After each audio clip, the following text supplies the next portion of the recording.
Welcome, Umoja 2 TV preseason show. We're here with head coach of the Troy Fine Horses, Greg Davis. Greg, thanks for coming back. Yeah, absolutely. Thanks for having me. Appreciate it. Now, we got to reflect a little bit. I mean, you had a tremendous season last year, a lot of victories, a lot of talent. Let's reflect a little bit on that season real quick. Yeah, no, it was a great year. I mean, unbelievable. I don't even think that's the word to describe it. But, yeah, winning the section, winning the regional, and making it to the state Final Four was just amazing. You know, the chance to have those seniors go out like that was something that they've talked about since day one when we took over a couple years ago, and to send those guys out like that was pretty amazing. So everything we did last year was, wonderful, and it's great to have that moment, and then to come back this year and be ready to go with a new group of guys is something we've been, just looking forward to, just like everybody else. So, Coach, we know you do a tremendous job. I mean, bringing talent together. Last year, you lost a lot of leadership.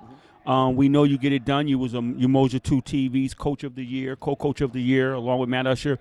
How do you get a young team motivated, and what's your message to these guys coming up and playing for you? I think now more than ever that they realize that they're a team that was at the top last year. We did win a sectional title, so there is that target.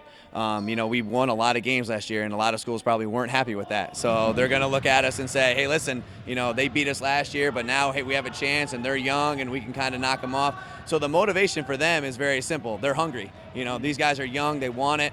They definitely don't want to be the team that took the downslope right after a great year. So they want to maintain the rise of Troy High School and to keep us kind of at the top where we were. When would the ring ceremony be, and what game will it be against? I don't know if we're getting any rings, but we did actually have a banner put up, so that was pretty nice. And, we'll probably have something with our team. We have a school pep rally in a couple of weeks, so we'll probably have that pointed out that we're there. And nothing special during a game or anything like that because we're focused on this year. But, just to a little bit of reflect with the student body at a pep rally right before Thanksgiving will be nice for sure. Let's talk about this season.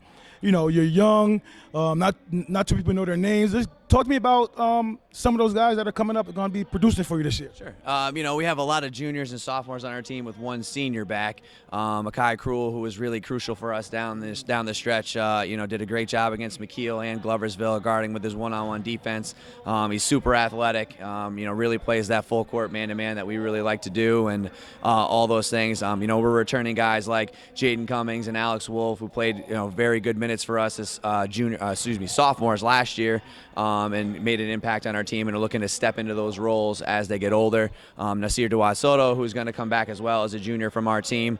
And then we're going to fill in some young guys. We have a young point guard, Marquise Hamby, who's doing well, did well in the AAU circuit, and now is coming up for his first taste of varsity experience here.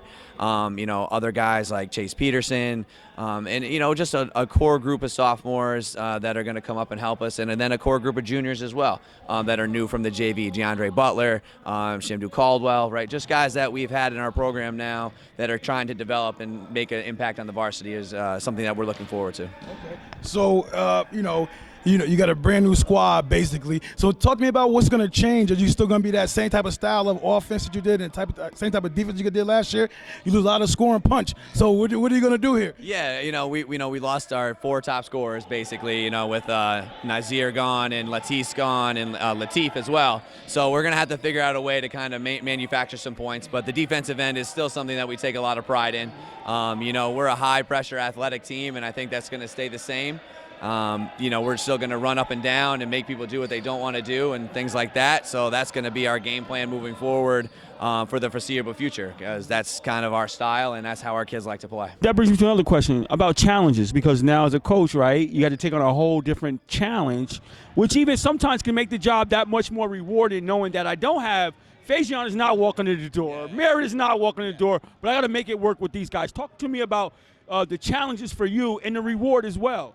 Yeah, I think with the young guys, the rewards are going to come in seeing their progression. So where they were from day one to where on practice 1 to where they're going to be on practice 80, hopefully is going to be a big gap in a positive way. Hopefully nobody takes any steps backwards, which is what we don't want. But I think with our guys and their mentality that they'll do that, and that for me is going to be the most rewarding, is to watch a guy like Marquise Hamby, who's a sophomore, maybe struggle on game 1 and game 2, but play his best game on game 20 and game 21 and things like that. The challenges, like I said are going to be just to keep refocusing and reteaching those little things, because all these guys play a lot of basketball, you know what I mean? In the off season, they play AAU, they play all of that stuff, but high school is so different. It's so much more technical. It's more like, college basketball than anything that they can play in the summer or the spring or the fall. And to get them to understand the concepts, where to be, so they can then make it to the next level is something that we're really looking forward to doing with these young guys. So talk to me about some of the pros and maybe some of the cons of having a young basketball team. The pros is I don't think they ever get tired. They talk my ear off about basketball. They love it. They run around the gym. They fly around the gym, which is great. The cons is that there's just those immature mistakes on the court. Not doing this or doing that specifically, where you have a veteran leader like Nazir who could slow the game down, who saw the game and read it a different way, as a senior. We're relying on sophomores and juniors to kind of get us into the flow offensively and defensively. And it's kind of going to be on them to raise their voice, even on the defensive end, to call out what we're in, to do those little things that was expected last year, but now maybe we have to do a little bit more teaching. And that would be the other thing, is that we're really teaching these guys what we need them to do. We're really breaking the X's and O's down, really walking them through a lot of stuff so they know it, and then when they see it happen on the court, they can adjust. And that was my next question, was that now you had the benefit of sometimes staying back and kind of, like you said, Nazir, knowing how to control the tempo. Does this require you to do more hands-on as opposed to a little bit letting those guys like Fajion and Nazir knowing they can feel their way around throughout the game? Yeah, I have a feeling I'll be coaching every possession, so that'll be a wear on me, but and my coaching staff. But we look forward to that because what we're teaching them early on in the season kind of gets on their shoulders midway through the season. Hopefully, by the end of it, they're going to take it over and have control of what happens on the court. And then, of course, looking ahead into next year, they should already have those expectations because we are young and we're getting a lot of them back. But yeah, I definitely will be probably coaching a lot harder and a lot more during games for sure. You had a very competitive schedule last year. Would that continue as well? Yeah, absolutely. We're in. We have a great non-league schedule against Kingston. We have coming in here again for an all-day event. We play 2 non-league games in the Suburban, one against Bethlehem, so we'll see them twice.